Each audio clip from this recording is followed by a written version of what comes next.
Então vamos continuar na aula de hoje com o exemplo que a gente parou na aula passada na primeira aula que a gente viu sobre viabilidade econômica para troca de motores, né? A gente tinha parado nesse slide aqui.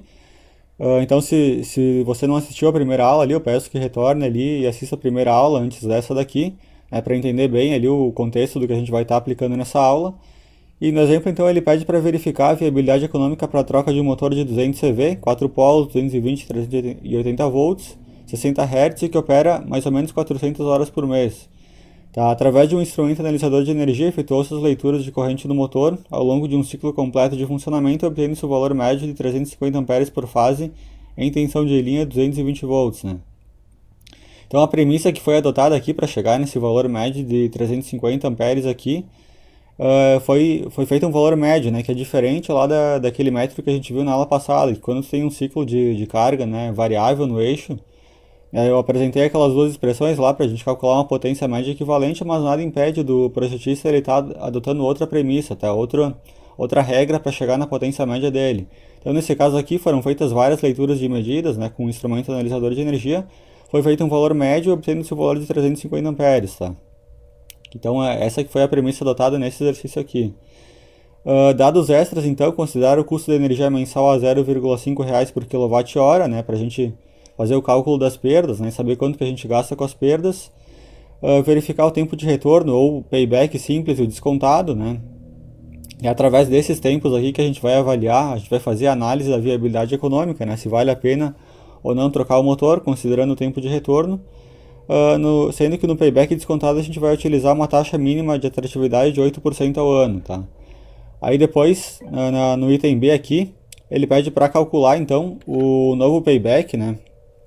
Um payback descontado, considerando agora o aumento do custo de energia em 3% ao ano, né? Além desses 8% aqui. Então, a gente tem que ter os dados, né, de placa do motor original, que a gente quer substituir. E no caso eu vou considerar que os dados do motor ali são esses aqui, tá? Então, como eu falei, potência 200 CV, 4 polos, né? É um motor para ligação 220-380, rotação nominal. E aqui os demais dados do motor aqui. Então, o que a gente tem que fazer, tá? Como foi analisado lá, chegado à conclusão que a corrente média lá do motor é 350 amperes, então, assim como eu apresentei nessa curva na aula passada aqui, se vocês não assistiram, peço que assistam antes daquela aula lá, a gente vem aqui no eixo Y aqui para a corrente elétrica, né, que corresponde à curva em lilás, e eu sei que o valor é 350, então ele está aqui entre 300 e 400, tá? Não tem exatamente 350, então eu coloquei aqui em vermelho, né, que dá mais ou menos nesse ponto aqui 350 amperes. Isso aqui é uma curva de corrente para tensão de linha de 220 volts, tá? Existem curvas ali de motores que mostram duas, né? Tem duas curvas de corrente, uma que é para tensão de 380, né? Que vão ser correntes menores, seria uma curva que teria mais aqui embaixo, e essa aqui que é a curva para 220 volts, tá? Que é a curva D. Então no exemplo desse motor aqui ele só mostra a linha de corrente aqui para tensão de linha de 220 volts, tá? Isso aqui também é corrente de linha, tá? Do motor. Então, eu venho aqui 350 amperes, eu venho mais ou menos, chego nesse ponto aqui. Se eu descer até o eixo X, significa então que a potência fornecida no eixo é 70% da potência nominal. Tá? Se a potência nominal do motor é 200 CV, né, que corresponde ao 100%, então se tu fizer 0,7 ou 70%, vai significar que a carga que tem lá no eixo é uma carga de 140 CV, né, ou HP, que no caso aqui existe uma pequena diferença entre o CV e o HP, mas a gente vai simplificar e dizer aqui que nesse exercício aqui que CV e HP são a mesma coisa, tá? A mesma medida. A gente pode também aproveitar e observar aqui em cima, tá? Se eu seguir nessa linha vermelha aqui em cima, o valor que cruza aqui, o B, que é a curva do fator de potência, vai dar em aproximadamente 0,81, tá? Porque eu estou pegando aqui no olho, tá? Eu não sei exatamente se é bem 0,81, mas eu sei que o 0,8 aqui ele está nessa linha, né? Ele está cruzando um pouquinho acima, eu vou dizer que o fator de potência então ele é 0,81. Percebam que o fator de potência aqui ele é menor, né, do que seria se eu tivesse na potência nominal, que é o 100%. Né? O fator de potência seria mais ou menos 0,85. Então, trabalhar com carga baixa da nominal ela implica em ter um fator de potência menor e também o rendimento, agora, que está exatamente nessa curva em azul.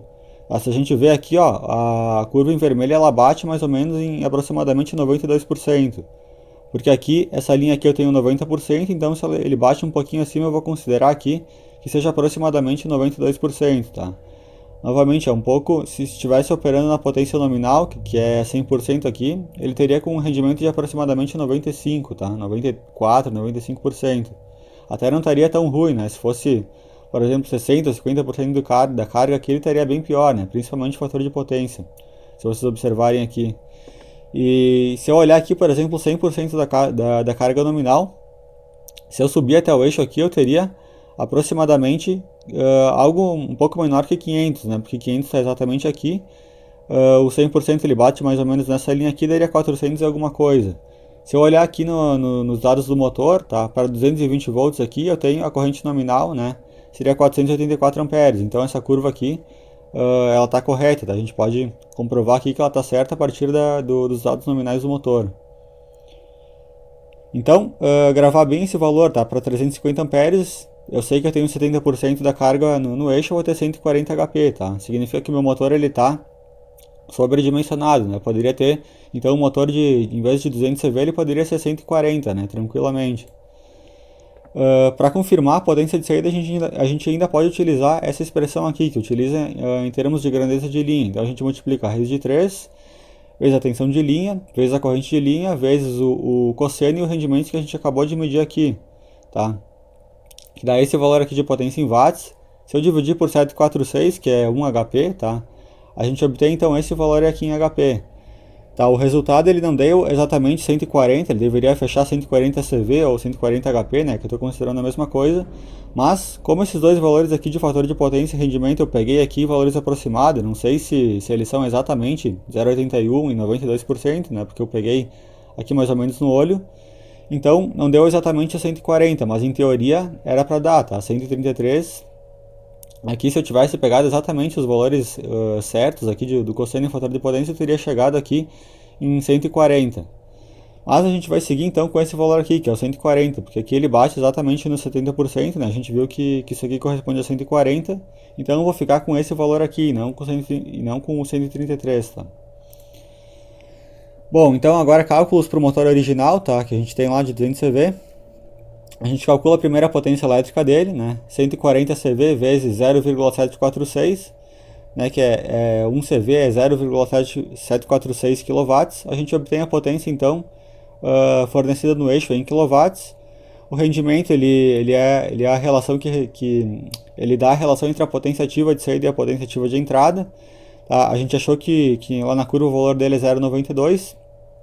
A potência de saída é essa daqui, conforme calculado, né? A potência no eixo. Então a gente descobre o valor da potência de entrada, que é 113,52 kW. Aí como é que eu calculo as perdas, tá, desse motor agora? As perdas elas são simplesmente a potência de entrada menos a potência de saída. Então eu faço 113 menos 104. Eu sei que 9 kW aqui é o que eu estou pagando ali, simplesmente para alimentar as perdas do motor, tá? Agora quanto que eu gasto por mês, né? Só com essas perdas aqui. Eu estimei que o meu motor ele funciona 400 horas por mês. O valor das perdas é essa daqui. Então, se eu multiplicar quilowatt vezes horas, aqui vai me dar quilowatt-hora, vai me dar uma medida de energia. E eu estimei aqui que o preço do quilowatt-hora é 50 centavos, né, 0,5. Então, se eu multiplicar isso aqui tudo, significa que eu gasto por mês, só para alimentar as perdas do motor, R$ 1.816, né? Então é um valor ali bastante alto, né, com perdas. Então a gente tem aqui, tá, os dados aqui do novo motor, que eu vou estar utilizando para substituir o antigo. Como eu cheguei à conclusão lá que a carga no eixo do motor ela tinha uma potência de mais ou menos 140 CV. Então eu venho agora com o motor ali, escolho ele de uma potência que seja o mais próximo possível do valor que eu encontrei da carga, né? Como eu não achei o motor ali com a potência exata de 140 CV, eu vou estar utilizando esse motor aqui então que tem a potência nominal de 150, tá? Valor mais próximo. E aqui tem os dados nominais aqui do motor, tá? Eu retirei no site do fabricante. Então, alguns dados mais importantes, tá, que a gente tem que observar aqui, né, que teria que ser iguais, né, para a gente preservar as mesmas características do motor original que tinha. Tá, por exemplo, o número de polos e frequência eu vou estar escolhendo a mesma para estar obtendo aqui a mesma rotação nominal do motor antigo. Tá, a tensão nominal ali, como eu já tinha uma rede de 220 380, eu tenho que escolher um novo motor também, que tenha as mesmas características aqui para tensão nominal. A não ser que eu tenha a possibilidade de estar utilizando outras tensões, tá, outros valores. Mas no caso a gente vai considerar aqui que a rede elétrica que a gente vai utilizar é a mesma. Então tem que escolher um motor com a mesma tensão, né? 220 e 380. Aqui é corrente nominal também, importante para o dimensionamento dos condutores, tá? Tempo de rotor bloqueado aqui também pode ser importante, né? Dependendo do tempo de aceleração ali que a tua carga vai ter. O tempo de aceleração da carga ele deve ser sempre menor do que, por exemplo, 90% do tempo do rotor bloqueado, tá? Então isso daqui é mais ou menos uma premissa aqui que pode ser adotada. Mas independente de qualquer coisa, sempre o tempo de aceleração da carga ele vai ter que ser sempre menor aqui do que o tempo de rotor bloqueado para evitar sobreaquecimento dos enrolamentos, né, das bobinas do motor. A categoria, né, eu não falei, acho que qual categoria, mas a gente vai supor que a categoria tem que ser a N, tá, que era a mesma do motor antigo. O fator de serviço também pode ser importante. A altitude, tá, do local onde ele vai estar, o motor vai estar operando, porque se ele estiver acima, por exemplo, dessa altitude aqui, a dissipação de calor do motor ela fica prejudicada, né? Então ele teria que ser sobredimensionado se ele estiver numa altitude muito alta, né? E também o grau de proteção aqui contra líquidos e sólidos tem que ser observado também, né, na troca pelo novo motor. Então aqui eu obtive do site do fabricante, tá? Essas aqui são as curvas, aqui as mesmas curvas que eu tinha para o motor antigo, agora eu tenho que pegar para o motor novo, né? Que é a curva de desempenho em carga. Então aqui é a mesma legenda, tá? Eu tenho rendimento, fator de potência, escorregamento, assim como eu tinha antes. A diferença é que aqui agora eu tenho duas linhas de corrente, uma para tensão de linha 220 e uma para tensão de linha de 380 volts, tá? Como a gente estava alimentando outro motor em 220, eu vou observar também a linha aqui para a corrente em 220 volts, nesse motor aqui, que corresponde aqui à linha laranja, né? Então, se 150 CV, tá? Ela é a potência nominal do meu motor. É 100%. Aqui eu tô fazendo uma regra de 3, simplesmente. Se eu pegar o 140 CV, que vai ser a carga que vai ter no eixo, eu faço que ela é igual a X. Então, através dessa regra de 3 aqui, eu chego à conclusão que o motor ele vai ter um carregamento de 93,3%. O que significa que no eixo X, aqui onde eu tenho potência fornecida em relação ao nominal, eu tenho que vir aqui mais ou menos em 93,3% aqui e observar os valores que eu vou ter aqui para o meu rendimento, fator de potência e para a corrente elétrica. Então é isso que eu faço nesse caso aqui, ó. Lá no site do fabricante, tá? Ele permite, se tu entrar lá, né? Que no caso aqui eu peguei para o motor da VEG, tá? Então nas curvas dos motores aqui eu posso ir andando com a seta do mouse aqui e eu parei exatamente nesse ponto aqui onde eu dei o print da tela, tá? Onde eu peguei a potência fornecida em relação ao nominal, eu peguei 94, porque eu não consegui parar exatamente em cima desse valor aqui. Então o mais próximo eu peguei 94%, né? Aqui no eixo X. E aqui para essa condição aqui, eu sei que como essa curva azul aqui é do rendimento, ele vai me dizer aqui, né, nesse texto aqui, nessa caixinha aqui, que o rendimento é 96,4%, tá, nessa condição.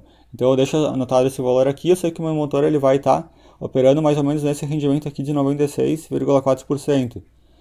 Já o fator de potência, tá, para a condição de 94% de carregamento, é essa curva em preto aqui. Se eu parar o mouse aqui, eu vou chegar à conclusão aqui que o fator de potência ele é 0,83. Então está anotado aqui também esse valor, né, caso ele seja necessário depois para um cálculo.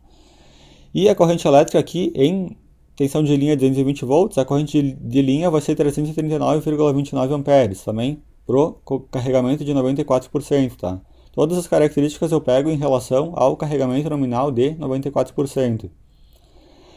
Agora então, dados técnicos do motor 2, tá? do motor novo que eu vou substituir. Então, 150 CV, o HP aqui, rendimento 96,4%, fator de potência 0,83 e a corrente elétrica que a gente viu lá. Tá? Isso então, 93% significa que eu tenho 140 CV no motor que tem potência nominal de 150, né? Então se eu fizer aqui os cálculos da potência elétrica que ele vai estar desempenhando, tá? Para passar de HP ou CV para kW, eu multiplico aqui fazendo essa conversão, chego a 104,44 kW. O rendimento, assim como a gente já viu, dado por essa expressão aqui, eu anotei lá que era 96,4%, tá? O rendimento para essa condição aqui de carregamento. Eu descubro que a potência de entrada então é 108,34 kW. Aí agora determino novamente as perdas, tá? As perdas é sempre a potência de entrada menos a potência de saída, 3,90 kW, que já é bem menor do que as perdas que eu tinha no motor antigo, né? E agora eu vou fazer o cálculo de quanto eu gastaria por mês em perdas com esse novo motor aqui. Utilizo a mesma expressão que eu tinha utilizado, 400 horas por mês, vezes a potência aqui de perdas, vezes a tarifa que eu estou utilizando aqui, 0,5. Então eu vou gastar R$ 780 de perdas só para alimentar as perdas desse motor aqui por mês. Aí agora a gente tem que fazer, tá? Para o cálculo da viabilidade econômica é importante a gente fazer a diferença do que a gente gasta entre as perdas do motor antigo e o motor novo. Então o motor antigo era 1.816, motor novo 780, significa que a gente vai economizar por mês, tá? R$ 1.036, tá? Que seria então a diferença ali da alimentação ali das perdas aqui do motor antigo para o motor novo. Eu tenho que saber também o preço, tá? Do motor novo. O preço, ele pode variar muito aqui do site onde tu comprar, tá? De repente tu pode até conseguir vender o motor antigo e abater uma parte ali do valor que tu iria gastar no motor novo, mas eu chutei aqui mais ou menos aqui por cima, tá? Não sei se esse valor ele estaria muito fora da realidade, mas eu coloquei aqui, considerei R$ 15.000, tá? No motor novo de 150 CV. Então, com isso a gente pode calcular o tempo de retorno simples, né? Quanto que a gente vai demorar com essa economia aqui, pagando esse valor aqui, quanto que a gente demora, né, para obter os retornos aqui do que a gente gastou aqui. Então, se eu dividir 15 mil por 1.036, significa que esse motor aqui ele vai se pagar em aproximadamente 14,47 meses, o que corresponde a 1,2 anos, tá? Já, se a gente quiser fazer o tempo de retorno capitalizado ou payback descontado, né, que é a mesma coisa, a gente pode calcular de acordo com essa expressão aqui, tá? Essa expressão de cima a gente vai utilizar no item B, tá, do exercício. Essa aqui a gente vai utilizar no item A. Então, o tempo de retorno capitalizado ou payback descontado é dado por essa equação aqui, onde o ΔE ele é o valor que tu vai economizar por mês, né, que é a diferença que a gente calculou aqui, esse 1.036. Como a taxa que a gente utiliza lá de 8%, né, que ele dá enunciado é uma taxa por ano, a gente tem que multiplicar esse 1.036 por 12, né?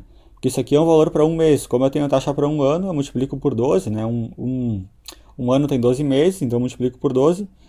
Aqui tem o ΔE aqui embaixo, ele aparece aqui embaixo também. O ΔCA aqui dessa expressão ele é o custo, né, que tu vai ter com o motor, que no caso eu considerei 15 mil. A taxa de juros 8%, né, então é 8 dividido por 100, que vai dar isso aqui. E aqui a mesma coisa, tá? 8 dividido por 100 mais 1 e faz o logaritmo base 10, né? E esses caras aqui. Fazendo essa divisão, a gente chega à conclusão que o tempo de retorno, né, ou payback descontado, ele é aproximadamente 1,31 anos. Agora, então, de acordo com o item B, tá, ele pede para prever aqui um aumento no custo da tarifa de energia de 3% ao ano e considerar a taxa de juros, a taxa mínima de atratividade de 8% ao ano. Então, como eu tenho duas taxas aqui, eu tenho que chegar a uma taxa equivalente, que eu vou chamar de IL. Para chegar nessa taxa equivalente, eu vou estar utilizando essa expressão aqui de cima, tá? Então, ela é a taxa original, que é 8%, dividido por 1 mais a taxa, né, que eu vou colocar aqui de aumento da previsão de energia, que é 100%. Aliás, que é 3%, né? Então, colocando esses caras aqui nessa expressão aqui, a gente vai obter uma taxa líquida de 4,854% ao ano, que é a taxa que eu vou estar utilizando aqui na mesma expressão que a gente acabou de ver, tá? Então, a gente só substitui lá onde era 0,08 por essa taxa aqui de 4,8%, e a gente vai obter, então, o payback descontado aqui de 1,27 anos. Então, com isso, a gente pode ver que a previsão do aumento da tarifa de energia, né, a gente previu aqui que a tarifa ela pode subir 3% ao ano, ela torna o investimento mais atrativo, né, porque diminui o tempo de retorno. Tá? Essas expressões aqui elas são as mesmas utilizadas lá na matemática financeira, onde a gente tem o valor presente líquido, a taxa mínima de atratividade, a taxa interna de retorno, a TIR, né? Então, se vocês fizerem lá, pode fazer no Excel, através das funções que tem lá, vocês vão chegar exatamente nos mesmos valores aqui que a gente utiliza aqui, com essas expressões aqui, tá? Então, nesse caso aqui deu um bom tempo de retorno, tá? A viabilidade econômica do projeto é boa, porque o motor ele provavelmente ele vai durar muito mais tempo do que esse valor aqui que ele demora para se pagar. Então, a conclusão do exercício aqui é que o investimento, então, ele é viável, tá? É um bom investimento para a gente fazer nesse caso aqui. Bom, então nessa aula era isso, tá? Espero que tenha ficado bem claro ali essa questão. Se tiver restado alguma dúvida aí, passem nos comentários aí. Se puder deixar o joinha no vídeo aí, eu agradeço, se inscrever no canal. E é isso aí, valeu!